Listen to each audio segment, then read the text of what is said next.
Hello everyone, hope you guys are doing very well. Let's start with unit number 3.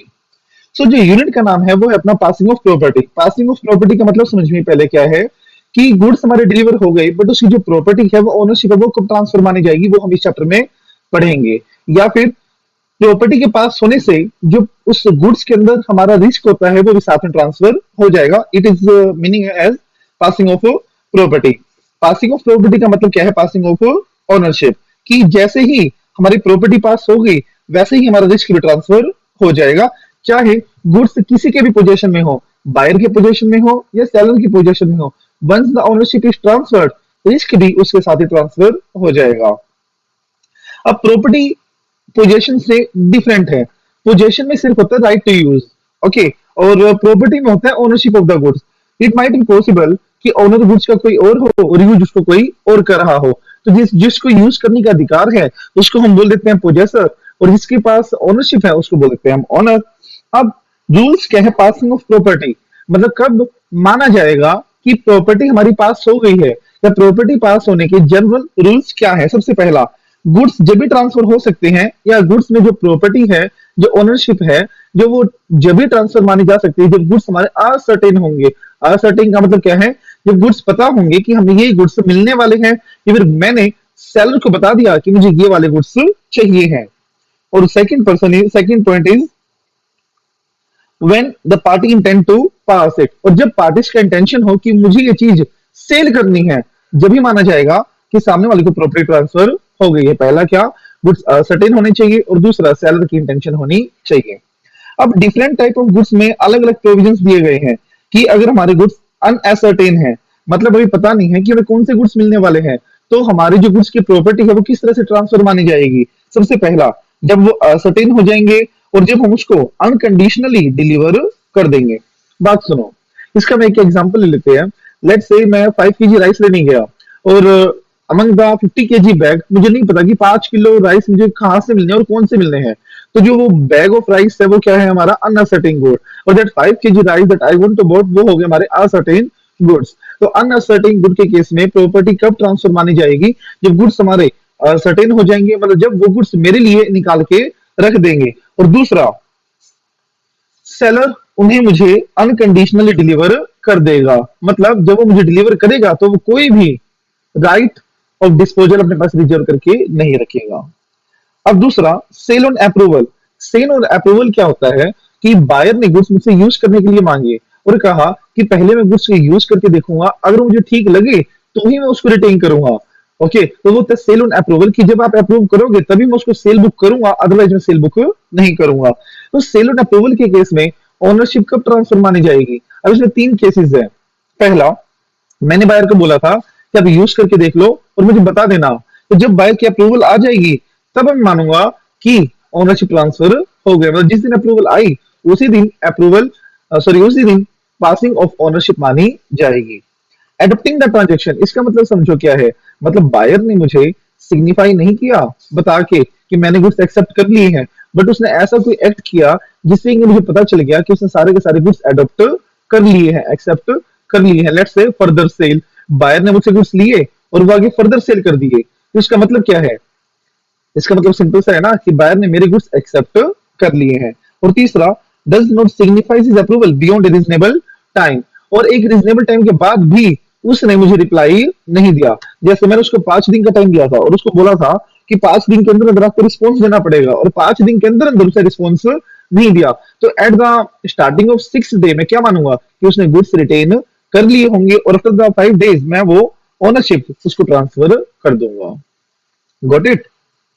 उसके बाद अगर हमारे good ascertain है, उसमें भी हमारी 3 कैटेगरीज आती हैं कि असर्टेन गुड के केस में भी ओनरशिप डिलीवर कैसे होगी। पहला, जो हमारे गुड्स है वो डिलीवरेबल स्टेट में भी है और प्राइस भी पता है, मतलब सर्टेन भी है और प्राइस भी पता है, तो जिस दिन हमारा कॉन्ट्रैक्ट बना है उसी दिन हमारी ओनरशिप ट्रांसफर मानी जाएगी। अब गुड्स हमारे डिलीवरेबल स्टेट में तो है बट प्राइस नहीं पता उसका।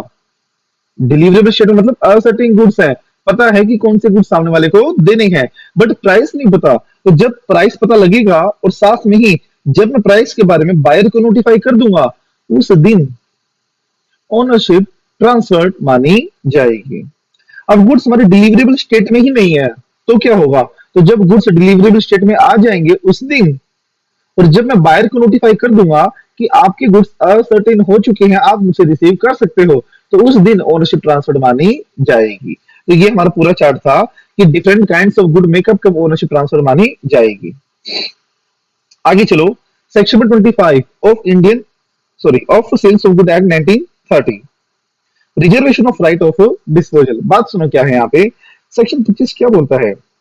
यहाँ पे जो डिस्पोजल का मतलब है वो है सेल, ओके, और रिजर्वेशन का मतलब है किसी भी चीज को रिजर्व करके रखना, ओके। अब यहाँ पे जो हमारा सेलर है वो अपनी कौन से राइट को अपने पास रिजर्व करके रख रहा है? सेल करने के राइट को। सर सेल करने के राइट को मतलब समझो, जैसे सेलर कौन होता है? ओनर। अब ओनर अपनी ओनरशिप अपने पास रिजर्व करके रख लेगा, वो सेक्शन 25 कि सेलर कहेगा कि अगर ये कंडीशन पूरी होगी तभी ओनरशिप आपको ट्रांसफर मानी जाएगी, अदरवाइज ओनरशिप मेरे पास ही रहेगी। मतलब कंडीशन इंपोज करके उसने अपने राइट ऑफ सेल को अपने पास रिजर्व करके रख लिया, ओके। दो केसेस में हो सकता है ये कि कुछ सर्टेन कंडीशंस में इंपोज कर दे कि पहले पेमेंट आनी है, ओके, तभी गुड्स डिलीवर होंगे आपको, अदरवाइज ओनरशिप ट्रांसफर नहीं होगी। तो मतलब वो कुछ कंडीशंस लगा दे और बोले कि कंडीशन पूरी होने के बाद ही आपको ओनरशिप ट्रांसफर होगी। मतलब कंडीशन लगा के उसने अपने राइट ऑफ डिस्पोजल को अपने पास रिजर्व करके रख लिया, राइट ऑफ सेल को रिजर्व करके रख लिया। दूसरा, चाहे बायर को डिलीवरी हो गई हो, ओके, या तो बायर को डिलीवरी हो गई हो या फिर रेलवे अथॉरिटीज को डिलीवरी हो गई हो, तो रेलवे अथॉरिटीज को मैंने क्या बोला? रेलवे अथॉरिटीज को मैंने क्या बोला कि आप जब तक डिलीवरी नहीं करोगे, जब तक मैं आपको नहीं करूंगा। तो जब तक सेलर का ऑर्डर रेलवे अथॉरिटी को नहीं जाता, तब तक रेलवे अथॉरिटी उसको आगे डिलीवर नहीं करेगी, ओके। और जब तक कंडीशन जो इंपोज हुई थी वो पूरी नहीं हो जाती, तब तक ओनरशिप ट्रांसफर नहीं होगी। अब दूसरे केस में बोला गया कि कुछ केसेस बताओ जहां पे हम राइट ऑफ डिस्पोजल को रिजर्व कर सकते हैं।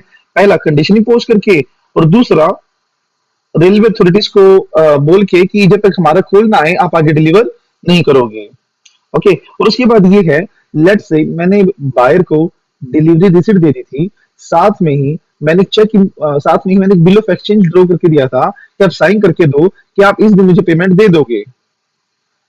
उसने डिलीवरी रिसिप्ट दिखा के गुड्स तो ले लिए बट पेमेंट नहीं करी, तो उसने रॉन्गफुली डिलीवरी ले ली गुड्स की। इवन दो डिलीवरी उसको चली गई हो, फिर भी ओनरशिप उसको नहीं जाएगी। क्यों नहीं जाएगी? क्योंकि जो कंडीशन मैंने इंपोज करी थी वो कंडीशन उसने फुलफिल नहीं करी है, बस। इसको हम कंडीशनल एप्रोप्रिएशन भी बोलते हैं, कंडीशनल डिलीवरी भी बोलते हैं कि हमने डिलीवरी तो किया और उसके साथ में कोई कंडीशन अटैच कर दी। Section 26 that a risk prima facie passes with ownership. Important है ये कि जैसे ही प्रॉपर्टी हमारी ट्रांसफर होती है, वैसे ही जो उसके अंदर रिस्क होता है वो भी उसके साथ साथ ट्रांसफर हो जाएगा, बस, और कुछ भी नहीं है इसमें।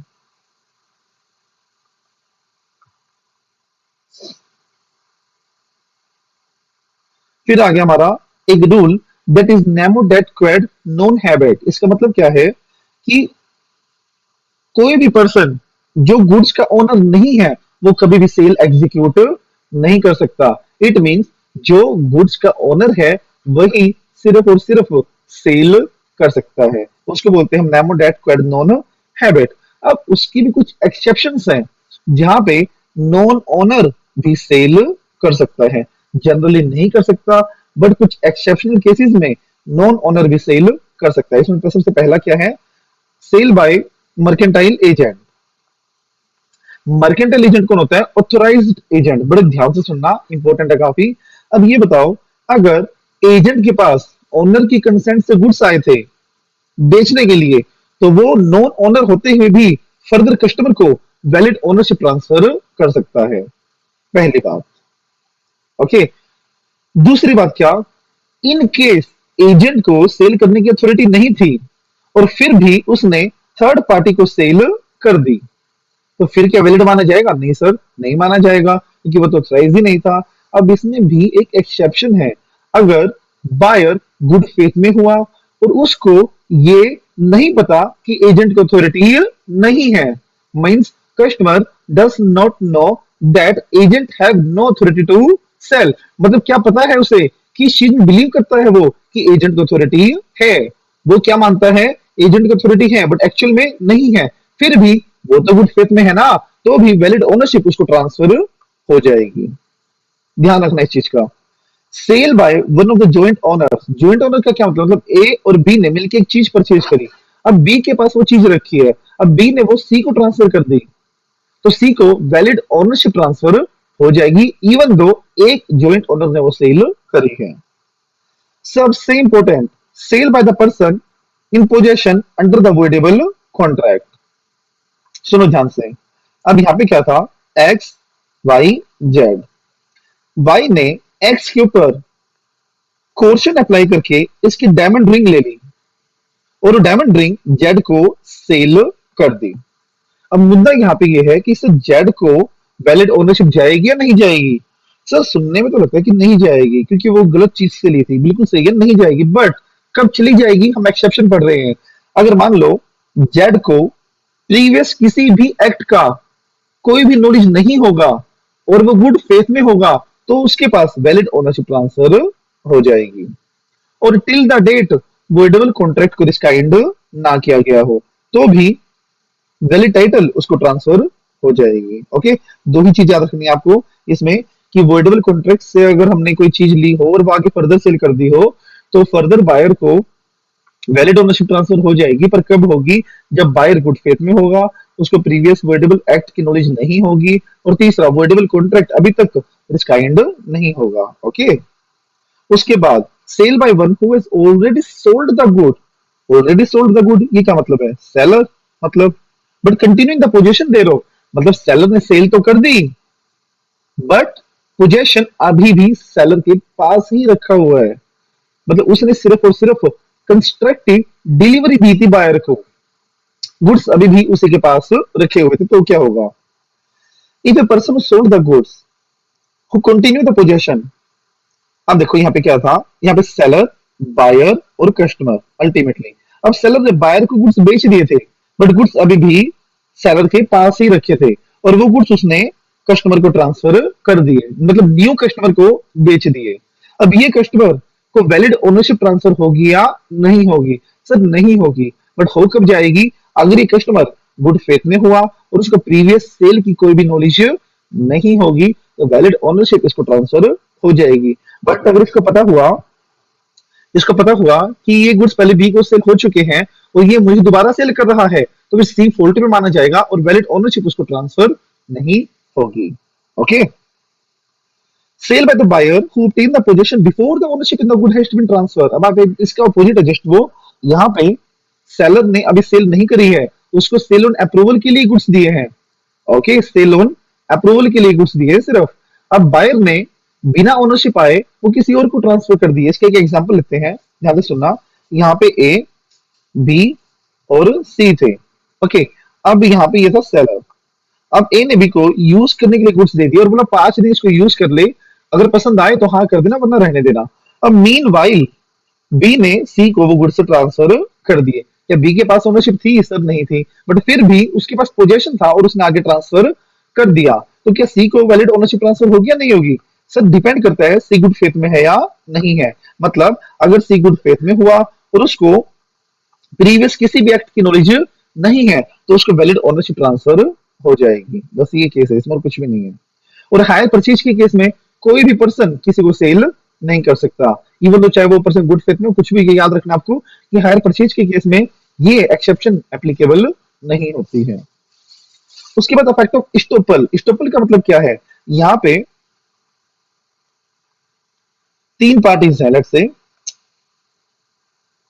राजू, रिया एंड मोहन। अब यहाँ पे क्या है, राजू रिया के सामने ये प्रिटेंड कर रहा है कि मैं इस गुड का ओनर हूं, बट एक्चुअल में ओनर कौन है, मोहन। Got it. मतलब मोहन के सामने राजू ये प्रिटेंड कर रहा है रिया को कि इस गुड्स का ओनर मैं हूं, और मोहन वहां पे चुप है, साइलेंट। तो ये मान लिया जाएगा कि राजू एक ओनर है, और जो इसने सेल करी है रिया को वो वैलिड मान ली जाएगी। इसको बोलते हैं फैक्ट ऑफ स्टॉपल, कि जब ओनर किसी को नहीं रोक रहा अपने आप को ओनर बताने से, तो वहां पे उस पर्सन को ओनर मान लिया जाएगा, और जो उसने ओनरशिप ट्रांसफर करी है किसी को वो वैलिड मान ली जाएगी। अफेक्ट बाय अनपेड सेलर, जिसका प्राइस पे ना हुआ हो वो पर्सन भी आगे फर्दर सेल कर सकता है। और अगर कोई ऑफिशियल रिसीवर हो कोर्ट के द्वारा अपॉइंटेड, तो भी वो अपना डेट रिकवर करने के लिए, फिर क्रेडिटर्स का डेट रिकवर करवाने के लिए गुड्स को सोल्ड आउट कर सकता है। Purchase of goods from A finder of goods, अब फाइंडर ऑफ गुड्स है मतलब जिसको गुड्स पड़े हुए मिले हैं, और अगर उसने 2/3 से ज्यादा एक्सपेंसेस लगा दिए हैं तो वो सेल कर सकता है, या फिर गुड्स अगर पेरिशेबल नेचर के हैं तो भी वो सेल कर सकता है, और जो हमारा बेली है वो भी आगे बायर को ट्रांसफर कर सकता है। बस ये था अपना सेल बाय नॉन ओनर। अच्छा, इसका प्राइमरी रूल क्या था? नेमो डेट क्वेट नॉन हैबिट, कि नॉन ओनर कभी भी सेल नहीं कर सकता। सर हमने अभी क्या पढ़ी है फिर? ये हमने पढ़ी है उसकी एक्सेप्शंस। Okay, got it. आगे चलो। Performance of contract, performance of contract का क्या मतलब होता है कि कॉन्ट्रैक्ट और सेल कैसे परफॉर्म होगा? सर ऑफर से, एक्सेप्टेंस से, डिलीवरी ऑफ गुड्स से, पेमेंट ऑफ प्राइस से, हेंस प्रूफ, बस और कुछ भी नहीं है इसमें। तो अब डिलीवरी का मतलब हमने पढ़ा था कि डिलीवरी का मतलब क्या होता है। डिलीवरी का मतलब होता है हमारा voluntary transfer of possession from one person to another, is called as delivery. तीन तरह की हमारी डिलीवरी आती है, पहले एक्चुअल डिलीवरी, दूसरा कंस्ट्रक्टिव डिलीवरी, और तीसरा हमारा सिंबॉलिक डिलीवरी। ये हम यूनिट 1 में पढ़ चुके हैं ऑलरेडी, क्या मतलब होता है इनका। ओके,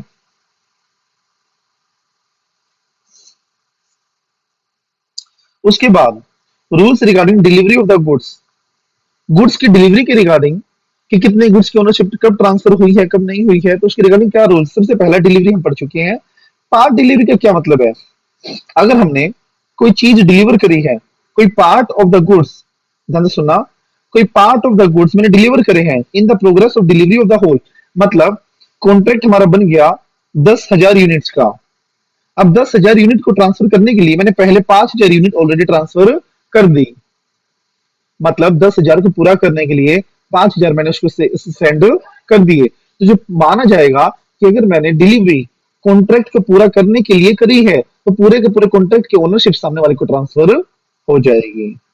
ओके, अगर हमारे दो कॉन्ट्रैक्ट है, 5,000 का एक कॉन्ट्रैक्ट है और 5,000 का अलग कॉन्ट्रैक्ट है, तो सिंपली फर्स्ट पार्ट परफॉर्म करने से दूसरे पार्ट की ओनरशिप ट्रांसफर नहीं होगी। ओके, तो इसमें समझना, एक बार दोबारा पढ़ा रहा हूं मैं आपको ये, कि अगर मैंने होल गुड्स की डिलीवरी करने के लिए कुछ प्रोग्रेस शुरू करी है तो ये माना जाएगा पासिंग ऑफ प्रॉपर्टी से कि पूरे की पूरी की डिलीवरी हो गई है। बट अगर सेवरिंग है, मतलब हमारा इंटेंशन क्या है कि हमने कॉन्ट्रैक्ट को अलग करना है, तो एक पार्ट डिलीवरी होने से पूरे की ओनरशिप ट्रांसफर नहीं मानी जाएगी। बस। Buyer to apply for delivery, अब बायर क्या डिलीवरी के लिए अप्लाई करना पड़ेगा कि कहाँ पे डिलीवरी उसको लेनी हो, टाइम क्या है। Okay, place of delivery, place of delivery का मतलब क्या है? अगर सेल है तो जहां पे कॉन्ट्रैक्ट ऑफ सेल हुआ है वो हमारा प्लेस ऑफ डिलीवरी माना जाएगा। अगर एग्रीमेंट टू सेल है और एग्जिस्टिंग गुड्स है तो उस टाइम पे, जिस टाइम पे हमारा कॉन्ट्रैक्ट हुआ उस टाइम पे गुड्स कहाँ पे रखे हुए थे वो प्लेस ऑफ डिलीवरी माना जाएगा। और फ्यूचर गुड्स हो तो जहां पे गुड्स मैन्युफैक्चर होंगे या जहां पे गुड्स प्रोड्यूस्ड होंगे वो हमारा फ्यूचर गुड्स माना जाएगा। ओके, टाइम ऑफ डिलीवरी, अगर टाइम फिक्स है तो फिक्स टाइम में, फिक्स नहीं है तो रीजनेबल टाइम में। अब ये देखो काफी अच्छा पॉइंट है ये, goods in possession of a third party. ये सब बात समझो क्या है। Where the goods at the time of sale are in possession of a third party, अगर हमारे गुड्स सेल के टाइम पे किसी थर्ड पर्सन के पास रखे हो, मतलब किसी थर्ड पर्सन के पोजेशन में रखे हो और मैंने उसको सेल कर दिया। जैसे सेलर के पास एक गाड़ी थी, उसने ऑन पेपर तो गाड़ी बायर को ट्रांसफर कर दी, बट गाड़ी अभी किसकी पोजीशन में? थर्ड पार्टी के पोजीशन में है, तो इसकी ओनरशिप कब डिलीवर मानी जाएगी? बताओ। जब थर्ड पार्टी बायर को एक्नोलेज कर देगी कि आपकी गाड़ी आपके बिहाफ पे मेरे पास रखी हुई है, उस टाइम पे हमारी ओनरशिप ट्रांसफर मानी जाएगी। बस।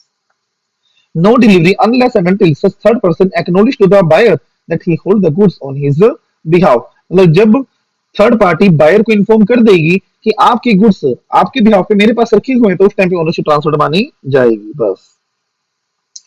Demand for delivery, reasonable hour पे हम डिमांड कर सकते हैं, अनरीजनेबल आर से हम डिलीवरी डिमांड बिल्कुल भी नहीं कर सकते।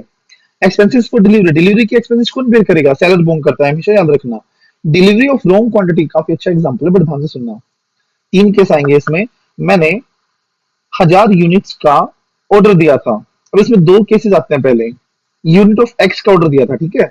अब उसने मेरे को 1200 भेजे, मतलब ज्यादा भेज दिए। तो मेरे पास क्या राइट है, या तो मैं पूरे को रिजेक्ट कर सकता हूँ, या 1000 को एक्सेप्ट कर सकता हूँ और पार्ट ऑफ को रिजेक्ट कर सकता हूँ। समझे। दूसरा, अगर उसको 900 भेजे तो भी सेम राइट, या तो 900 एक्सेप्ट कर लूं या 900 के 900 रिजेक्ट कर दूं। अगर मैंने भेजे तो 1000 हैं, but X and Y mix करके भेजे हैं, अब बताओ। तो सर अगर सेपरेबल है वो, तो एक्स एक्सेप्ट कर लेगा और वाई रिजेक्ट कर देगा। सेपरेबल ना हो तो पूरा का पूरा रिजेक्ट कर देगा और सामने वाले से डैमेज भी ले लेगा। बस ये चीज है, इसमें कुछ भी नहीं है। आसान है, आप लोग पढ़ लेना। इंस्टॉलमेंट डिलीवरी, जब तक कॉन्ट्रैक्ट में ना लिखा गया हो, बायर इंस्टॉलमेंट्स में डिलीवरी लेने के लिए रिस्पॉन्सिबल नहीं है।